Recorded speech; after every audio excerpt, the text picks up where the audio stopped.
नमस्कार दोस्तों, मैं पुष्पेंद्र तिवारी। आज आप लोगों के लिए लेके आया हूँ ट्रायंगल चैप्टर। इसके पहले वाले चैप्टर में हमने एंगल्स और लाइन वगैरह पढ़ लिया। अभी हम लोग ट्रायंगल पढ़ने जा रहे हैं और ट्रायंगल से पहले हम कुछ क्वेश्चंस जो कि एंगल से रिलेटेड हैं उसको देख लेते हैं। आप लोग उस क्वेश्चन को वीडियो पॉज करके जरूर सॉल्व करिएगा, ठीक है। और फिर उस क्वेश्चन अगर नहीं समझ आता तो मुझे कमेंट करिएगा, मैं उसका दूसरा सेपरेट वीडियो बना देंगे। मैं कुछ क्वेश्चन इसीलिए लेके आया था, सोचा था बताएंगे, लेकिन मैं क्वेश्चन अगर बता दें थोड़ा लंबा वीडियो हो जाता, मैं क्वेश्चन को ओवरव्यू दे देंगे। ओके। तो ये हमारा पहला क्वेश्चन जिसमें in the given figure A O C is a line, find X. अब देखो, जैसे मेरे पास ए ओ सी एक ही लाइन है, ठीक है। इधर ये इस वाले में अगर देखो तो ए ओ सी, सॉरी, ए ओ सी एक लाइन है। इस लाइन में अगर आप देखें तो बी मतलब ये वाली 60 डिग्री है। तो इस वाले की डिग्री मतलब यहाँ से आप एंगल निकाल सकते हो आराम से, क्योंकि ये पूरा ये पूरा अगर मैं अगर हाइलाइटर एक ले लूँ, लेजर पॉइंट, अगर मैं इस पॉइंट को पूरा एक लाइन मानो तो ये पूरा 180 डिग्री बन रहा है। अब अगर ये पूरा 180 डिग्री बन रहा है, अगर ये 60 डिग्री है, तो ये कितना होगा बताइए। तो ये इतना 120 डिग्री होगा। अगर अब इतना 120 डिग्री है तो उसको अगर 3 से डिवाइड करते हैं तो 40 डिग्री, नहीं, एक्स की वैल्यू अगर देखें तो एक्स की वैल्यू हमारे 40 डिग्री आंसर है। तो मतलब ऐसे ही सारे क्वेश्चन लगेंगे।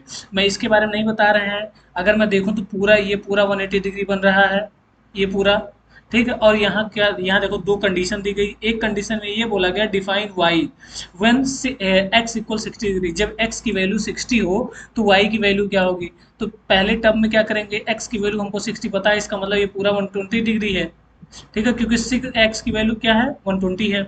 सॉरी, एक्स की वैल्यू 120 कैसे है ये चीज़ मैं बता दूं आपको कि अगर यहाँ ये वाला पॉइंट जो बनाया गया है, ये वाला पॉइंट बोला गया है कि एक्स की वैल्यू का 60 डिग्री है, तो ये 60 डिग्री हो गया, ठीक।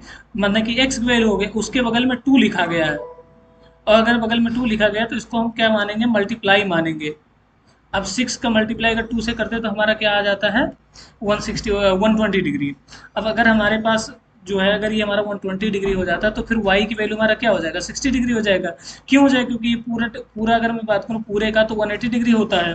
तो ये y की वैल्यू हमारी क्या हो जाएगी, इसकी हो जाएगी एक मिनट, y की वैल्यू हमारी हो जाएगी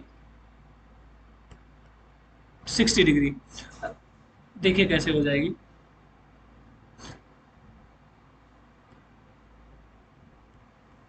ये वाला पार्ट हमारा 60 डिग्री हो जाएगा, क्योंकि जब इतना पूरा तुम्हारा 120 हो गया तो इतना, और ये पूरा जो अगर देखा जाए तो ये पूरा तुम्हारा कितना है 180 डिग्री है। ओके।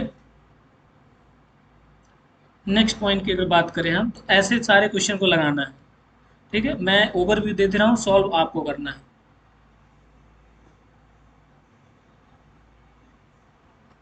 नेक्स्ट क्वेश्चन क्या है, नेक्स्ट क्वेश्चन ये है कि in the given figure lines A B C D and E F intersects are at O point, मतलब एक लाइन है जिसका नाम ए ओ बी है, ठीक है। ए ओ बी किसको मतलब कहाँ है, ए ओ बी है, और एक सी ओ डी है, और एक ई ओ एफ है। ये सारी लाइनें एक दूसरे को इंटरसेक्ट कर रही हैं, ठीक है।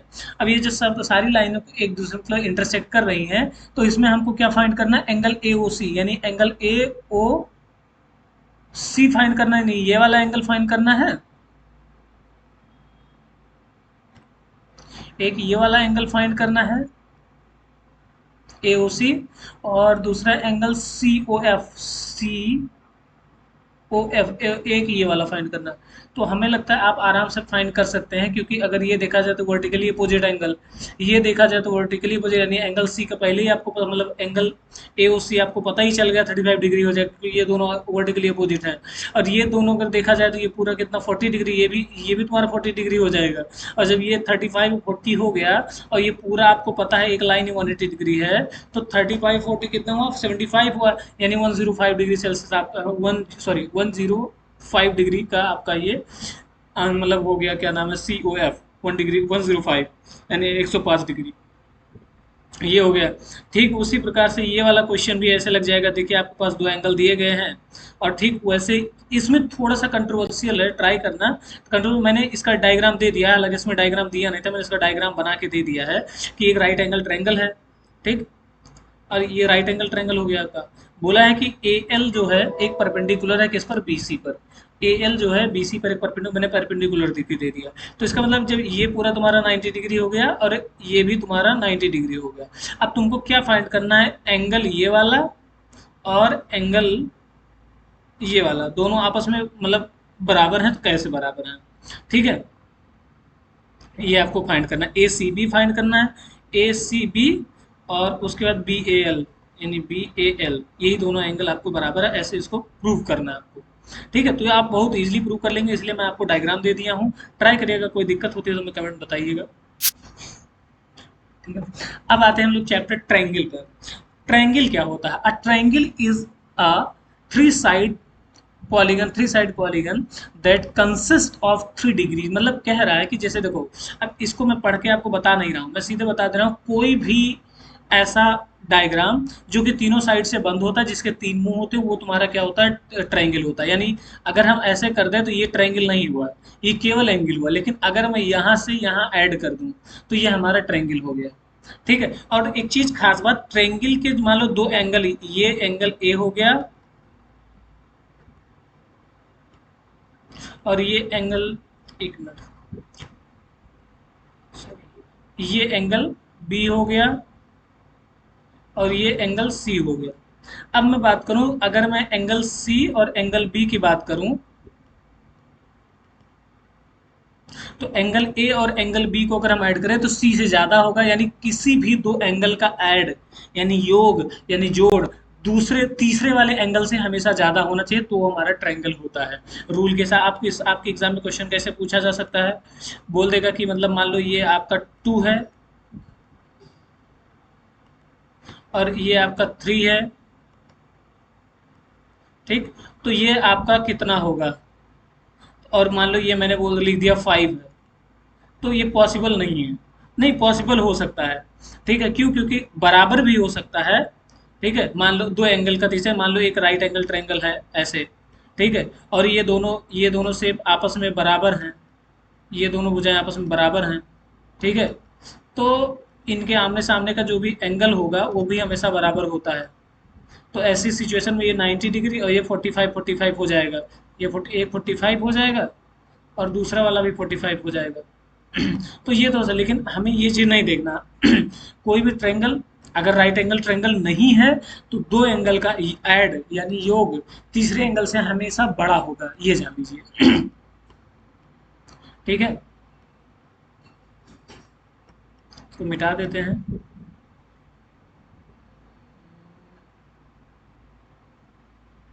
हमेशा बड़ा होता है। नेक्स्ट क्या है, अब देखिए हम लोग बात करते हैं टाइप ऑफ, आपको एंगल पता चल गया क्या होता है। बेसिकली एंगल के मतलब मेथड क्या होता है पता है, हमको ये जान लेना है कि एंगल के जो है टाइप कितने होते हैं।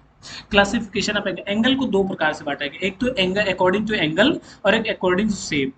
यानी कि एक बार मतलब एक टाइप मतलब तरह से तो एंगल के रूप में भी बांटा गया है, एक तरह से उसके शेप यानी उनके भुजाओं के शेप क्या मतलब अकॉर्डिंग भी बांटा गया है। तो सबसे पहले हम क्या जान लेते हैं, एंगल के अकॉर्डिंग। ठीक है, तो एंगल के अकॉर्डिंग सबसे पहले हमारे पास आता है इक्विलेटरल ट्रायंगल। ठीक है, तो इक्विलेटरल ट्रायंगल क्या होता है, सिंपल सा, कि जिनकी सभी मतलब सभी, पहली बात तो उनकी सभी साइड भी बराबर होती है, जब सभी साइड बराबर तो एंगल भी सारे बराबर होते हैं। यानी अगर मैं बात करूं तो एक ऐसे एंगल बनता है, ट्रायंगल बनता है, यहाँ से सीधे यहाँ आता है, मतलब ये थोड़ा ज़्यादा चला गया, ठीक है, और उसका ये एंगल, ये एंगल, ये एंगल, तीनों बराबर होते हैं। अगर तीनों एंगल बराबर हैं इसका मतलब 180। अब 180 डिवाइड बाई 3 यानी 60 डिग्री आएगा। ठीक है, यानी कि ये आपका जो है 60 डिग्री आएगा। यानी कि किसी भी इक्विलेटरल ट्रायंगल के तीनों एंगल कितने कितने होते हैं, 60 कितने कितने कितने डिग्री का होता है। तो सिंपल सी बात है, 60 डिग्री का होगा। ठीक है, और जिनकी सारी शेप बराबर होती हैं उन्हें हम कहते हैं इक्विलेटरल ट्रायंगल। ये देखिए आपके सामने दिया गया है, एक एग्जांपल में के तौर पर दिया गया है इक्विलेटरल ट्रायंगल क्या होता है। ये देखिए इनकी, और इक्विलेटरल ट्रायंगल की खास बात है उनकी सारे शेप भी बराबर होते हैं। दूसरा क्या होता है, दूसरा एक्यूट एंगल आता है। एक्यूट एंगल आता है, एक्यूट एंगल में क्या होता है कि बेसिकली टू साइड्स जो होते हैं हमारे वो बराबर होते हैं, टू साइड बराबर होते हैं। और उसके बाद तो जब टू साइड बराबर होते हैं और एक साइड बराबर नहीं होती है, ऐसे जो टू एंगल्स आपस में जो है बराबर होते हैं और एक एंगल बराबर नहीं होता है। अब जैसे मान लो मैं एग्जांपल दे रहा हूँ, ऐसे एक लाइन है, ठीक, ऐसे मैं अभी थोड़ी देर पहले ट्रायंगल में ही बताया था, ट्रायंगल का ये भी रूल है। और एक ऐसे पड़ गया, अब अगर ये और ये अगर आपस में इक्वल है तो यहाँ का जो एंगल है ये भी हमेशा आपस में बराबर होंगे, ये एंगल और ये एंगल आपस में हमेशा बराबर होंगे, ये रूल होता है। तो हमारा एक्यूट एंगल का हो गया। उसके बाद आता है राइट एंगल ट्रायंगल। आपको पता ही है राइट एंगल ट्रायंगल के बारे में बहुत अच्छे से, उसके बारे में बताने की जरूरत ही नहीं है कि जिनके राइट एंगल ट्रायंगल में एक एक एंगल तुम्हारा 90 डिग्री का होता है उसे ही राइट एंगल ट्रायंगल कहते हैं। किसी प्रकार का कोई भी एंगल हो जिसका एक पूरा 90 डिग्री का होता है तो उसे हम राइट एंगल ट्रायंगल कहते हैं। ऐसे कुछ बनता है। तो ये आपका जो है राइट एंगल ट्रायंगल है, ठीक है। उसके बाद ऑब्ट्यूस एंगल आता है, ऑब्ट्यूस ट्रायंगल आता है। ऑब्ट्यूस ट्रायंगल में क्या होता है कि कोई भी शेप आपस में बराबर नहीं होती, कोई भी शेप आपस में कोई भी, ना तो सेम ना ही कोई एंगल जो है आपस में बराबर होता है, उसे हम कहते हैं ऑब्ट्यूस एंगल कहते हैं, ठीक है। अब अगर शेप की अकॉर्डिंग टू शेप अगर हम देख लें, भाई हमने दोनों फिलहाल बता ही दिया, लेकिन अकॉर्डिंग टू शेप देख लेते हैं। तो हमारे पास इक्विलेटरल ट्रायंगल यहाँ भी आता है, आइसोसेलेस ट्रायंगल, स्केलेन ट्रायंगल आता है। इक्विलेटरल ट्रायंगल में ये हमारा इक्विलेटरल ट्रायंगल है जिनकी सारी शेप मतलब बराबर हैं तो इनके सारे एंगल भी बराबर होते हैं। आइसोसेलेस ट्रायंगल में क्या होता है, दो साइड बराबर होती हैं, ठीक। और तीसरी इनके आमने सामने के एंगल भी ये जो है बराबर हो जाते हैं। वो तुम्हारा इस वाले की बात हो रही है, ठीक है। और उसके बाद आता है तुम्हारा स्केलेन ट्रायंगल, जो कि स्केलेन ट्रायंगल में क्या होता है, कोई भी शेप आपस में बराबर होती ही नहीं है, ना कोई साइड मतलब अपने आप में कॉन्ग्रुएंस होती है बिल्कुल भी, मतलब सब सारी शेप अलग अलग होती हैं, अलग अलग साइड्स की अलग अलग सी होती हैं। तो उसे हम क्या कहते हैं, स्केलेन ट्रायंगल कहते हैं, ठीक है। ना ही इनका कोई एंगल आपस में इक्वल होता है। तो ये हो गया आपका स्केलेन ट्रायंगल। यानी आपको पता चल गया कि अगर कोड के यानी कि एंगल के अकॉर्डिंग अगर हम ट्रायंगल को डिवाइड करते हैं, मतलब equilateral triangle, acute angle, right angle, obtuse angle. Obtuse angle में यानी कि ऑब्ट्यूस एंगल यानी कि न्यून कोड वाले होते हैं, तो जिसमें एक आध कोड न्यून कोड होता ही होता है, ठीक है। और एक्यूट एंगल की अगर बात करते हैं तो एक्यूट एंगल में देखिए आपके पास आपके सामने मतलब रखा हुआ है जितने भी एक्यूट एंगल, जिसके दो से पहली बात तो दो एंगल आपस में बराबर हैं, मैंने एंगल की बात करी, ठीक है, दो एंगल आपस में बराबर होते हैं, ठीक।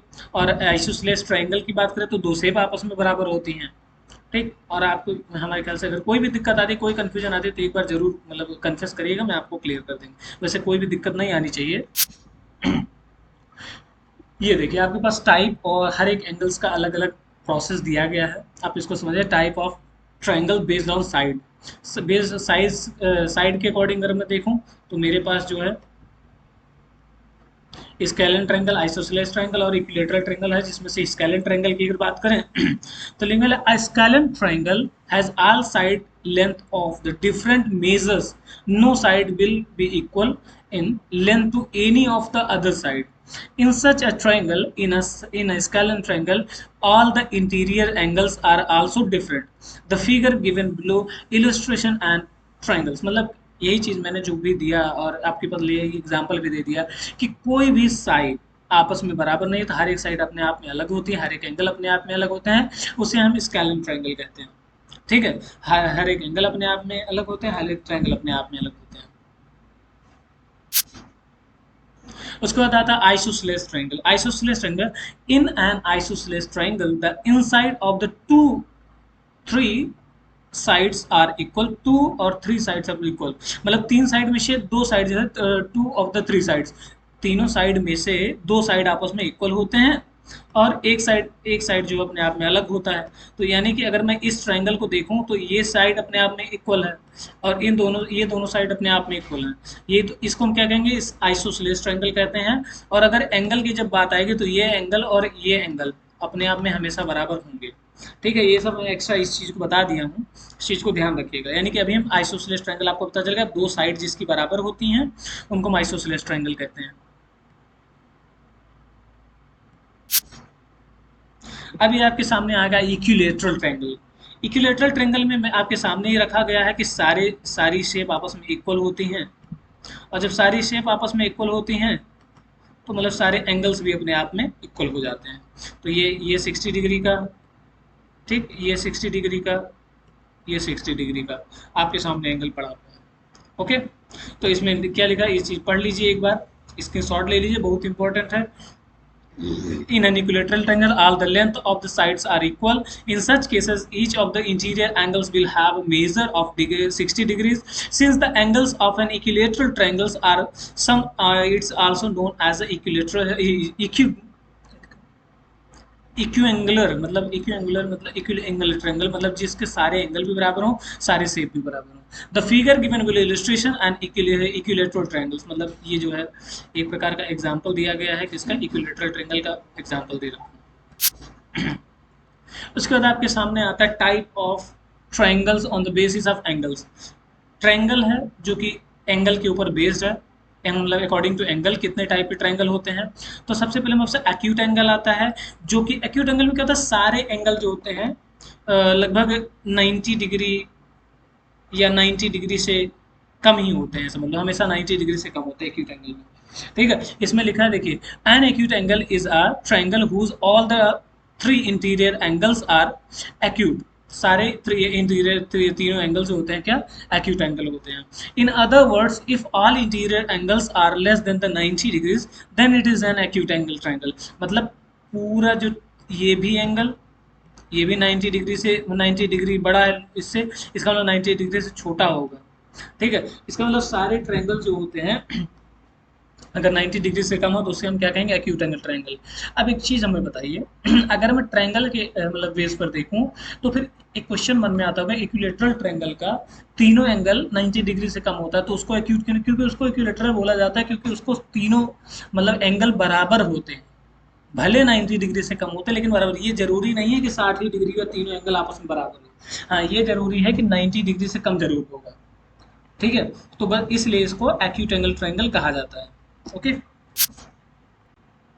Obtuse angle triangle, obtuse angle triangle क्या होता है, तो ऑब्ट्यूज एंगल ट्रायंगल, अब ऑब्ट्यूज एंगल से ही आपको बात पता चल गई कि obtuse and triangle are those in which one of the three interior angles has a measure greater than the 90 degrees.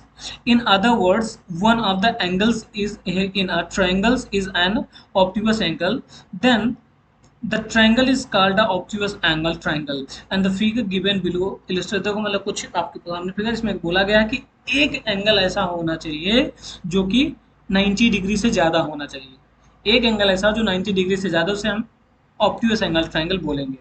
ठीक है, उसके बाद आता है राइट एंगल ट्रायंगल। फिर वही चीज़ है कि जिस एंगल की मतलब जो है, a right angle triangle is the triangle in which one of the angle is 90 degree. एक एंगल ऐसा हो जो 90 डिग्री का हो। In a right angle triangle the side opposite of the right angle 90 degree angle will be the longest side and is called the hypotenuse. मतलब कह रहा है कि जो 90, देखो इसका कहने का मतलब क्या है कि जो 90 डिग्री एंगल ऐसे बनता है, ठीक, तो इसके सामने से एक ऐसे लाइन जो कि पूरे उसकी सबसे बड़ी लाइन होती है, और इसको क्या कहा जाता है, हाइपोटेन्यूस कहा जाता है। अब हाइपोटेन्यूस अगर आप हाई स्कूल या नाइन्थ में होंगे तो हाइपोटेन्यूस के बारे में बहुत अच्छे जानते होंगे, उसको ऊपर की क्लास में कहीं भी होंगे तो आपको हाइपोटेन्यूस पता होगा। लेकिन उससे नीचे है तो हाइपोटेन्यूस के बारे में मुश्किल से पता रहता है, बच्चे कम पढ़ते हैं, है ना। नेक्स्ट क्वेश्चन क्या है, अब देखो इतना हमारे पास जो है एंगल और ट्रायंगल से रिलेटेड जो भी फिगर्स थे, सारे फिगर्स आपके सामने हैं। अब उसके बाद ट्रायंगल का जो सबसे इंपॉर्टेंट पार्ट आता है वो सिमिलरिटीज और कॉन्ग्रुएंस आते हैं। ठीक है, तो सिमिलरिटी और कॉन्ग्रुएंस कॉन्ग्रुएंस में कुछ प्रोसेस होते हैं, इस चीज को हम समझ लेते हैं। ओके, हम इसको समझ रहे तो हमारे पास जो है मेन रूल्स दिए गए हैं, जो ऐसे रूल्स हैं जिसमें हमारे पास जिस condition of the congruence of the triangle, triangle को हम कॉन्ग्रुएंस बता सकते हैं। तो भैया तीनों साइड अब कोई एक ट्रायंगल है, मान लो ऐसे कोई एक ट्रायंगल है, ठीक, और एक दूसरा ट्रायंगल मान लो एज इट इज, थोड़ा सा मतलब टेढ़ा, लेकिन एज इट इज मानना, ठीक है। तो जिसमें अगर ये बोला गया कि A B C P Q R, अब ऐसा बोला जाए कि मान लो सी जो है क्यू के बराबर है, ठीक।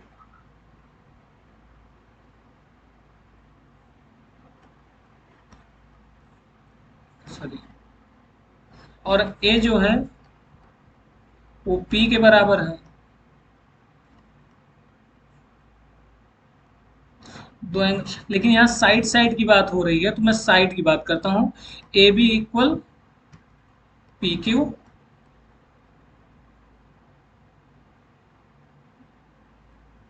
ए B equal P Q, B C equal Q R,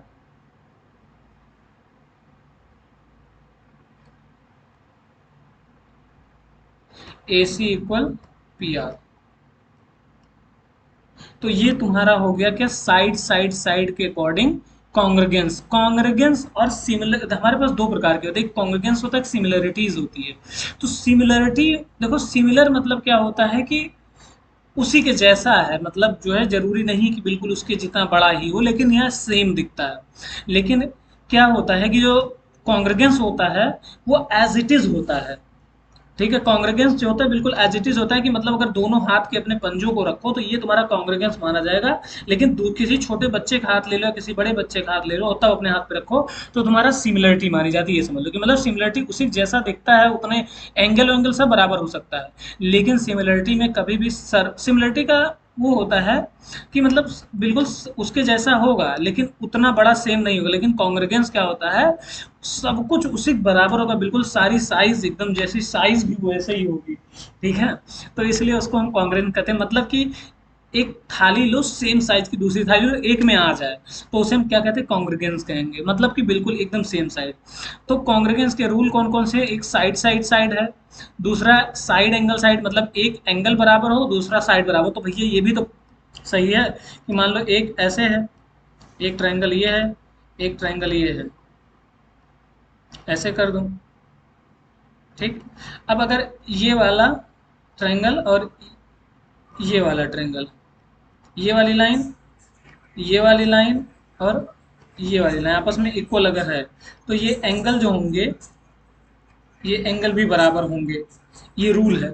अब जब अगर ये एंगल बराबर होंगे, तो ऐसी सिचुएशन में इन दोनों का एंगल अगर बराबर हो गया, तो ऐसी सिचुएशन में हमारे पास ये दोनों दो एंगल बराबर हो गए और दो शेप बराबर हो गई। अब अगर देखो, पहली बात तो ये कंडीशन पहली फुलफिल हो गई, और इससे हम सर्वांक्षम यानी सिमिलर कह सकते हैं, सॉरी कॉन्ग्रेगेंस कह सकते हैं। अब एक कंडीशन और, अब तीनों एंगल भी बराबर कैसे दिखाया जा सकता है भैया, जब ये दोनों, ये जो शेप है, एक मिनट दूसरा कलर ले लूं, ये जो शेप है आपस में इसके बराबर, ये इसके बराबर, इसका मतलब ये जो एंगल होंगे ये भी बराबर होंगे, ठीक। तो ऐसी ऐसी सिचुएशन को ए ए भी देखो, एंगल एंगल एंगल, ये जरूरी नहीं है कि ये कॉन्ग्रेगेंस हो, सॉरी जरूरी नहीं है कि ये तुम्हारा कॉन्ग्रेगेंस भी हो। एंगल एंगल एंगल तो कॉन्ग्रेगेंस के भी बराबर हो सकते हैं और सिमिलरिटीज के भी बराबर हो सकते हैं। इसका मतलब जो हमारी सिमिलर कंडीशन है उस वो कॉन्ग्रेगेंस में आ सकती है, लेकिन कॉन्ग्रेगेंस मतलब जो सिमिलर एंगल होते हैं या सिमिलर ट्रायंगल होते हैं, जरूरी नहीं है कि वो कॉन्ग्रेगेंस हो, लेकिन जो कॉन्ग्रेगेंस हैं वो जरूर वो सिमिलर होते हैं। जो कॉन्ग्रे इसीलिए जो है कॉन्ग्रेगेंस का जो है सिंबल कैसे होता है, ऐसे बनता है, ठीक। और सिमिलरिटीज का केवल ऐसे होता है, ठीक है। तो इसलिए होता है। उसके बाद हमारा एंगल एंगल साइड, मतलब दो एंगल बराबर हो जाए। अब जैसे ये वाला एंगल और ये वाला एंगल बराबर हो गया, और एक साइड कोई भी दे दो तो ये भी कंडीशन हो जाती है। और राइट एंगल हाइपोटेन्यूस और साइड के थ्रू हम भी पता कर सकते हैं, कि जिससे हमारे लिए जो है बेनिफिट क्या है। आज की क्लास इतना मैं बताया हूँ। अब आगे है क्या है, कॉन्ग्रेगेंट ट्रायंगल्स। अब देखो यहाँ कॉन्ग्रुएंट ट्रायंगल के बारे में बता दिया हूँ, इस चीज को आप समझिए। जैसे देखिए क्या है, एक ये ट्रायंगल है, एक मिनट हाईलाइट कर लेता हूं। एक ट्रायंगल ये है, एक ट्रायंगल ये है। अब अगर मैं मान लूं कि ये वाला एंगल को अगर मैं दे दूं नाम, इस वाले एंगल को, इस वाले एंगल को अगर मैं ए दे दूं, ठीक, तो इसको हम पी दे देते हैं, इसको हम बी दे देते हैं, इसको हम सी दे देते हैं, और इसको अगर हम, सॉरी, इसको सी दे देते हैं, इसको क्यू दे देते हैं, और इसको आर दे देते हैं। ठीक। अब ऐसी सिचुएशन में हम कहें ए जो है हमारा, ए जो हमारा ये जो है इसके बराबर है, ठीक, और ये बी जो है क्यू के बराबर है, ठीक, और आर जो है इसके बराबर है, सी के बराबर है। तो ऐसी सिचुएशन में ये हमारा पूरा तीनों एंगल, तीनों साइड हमारी बराबर हो गई, और तीनों एंगल हमारे बराबर, इसका मतलब ये कॉन्ग्रुगेंस भी है। अब देखो, two triangles are said to be congruent if their side have the same length and angles have the same measures, thus the triangles can be superimpose side to be side and angle to angle, मतलब side to side, angle to angle सब बराबर। इसमें लिखा है in the above figure, ये जो आपके सामने फिगर दिया है इसमें A B C and P Q R का R, P Q R congruent triangles, this measures were, मतलब कैसे कैसे मेजर करा गया, तो A and B, A and P, ठीक, B and Q and C and R the same, और ऐसे ऐसे करके आपके सामने ये सारे प्रोसेस आपके सामने देखे आ गए हैं। मैंने जो बताया वही प्रोसेस है यहाँ पूरा, और वो उस चीज़ को मैंने डिफाइन कर दिया। इस चीज़ को आप एक बार जरूर कन्फेस करिए, एक बार जरूर समझिएगा, एक बार जरूर पढ़िएगा, वीडियो पॉज करके वीडियो का स्क्रीनशॉट लेके आप एक बार ट्राई करिएगा, तो आपको अच्छे से समझ आ जाएगा। ठीक है, बहुत ईजी चैप्टर है। मैथ इतना इजी कोई भी सब्जेक्ट नहीं है, क्योंकि मैं भी कभी था मुझे बिल्कुल मैथ नहीं आता था, और आज मुझे बहुत अच्छे से मैथ आती है। तो मेरे हिसाब से अगर आप ट्राई करते तो बहुत ईजिली आप समझ सकते हैं।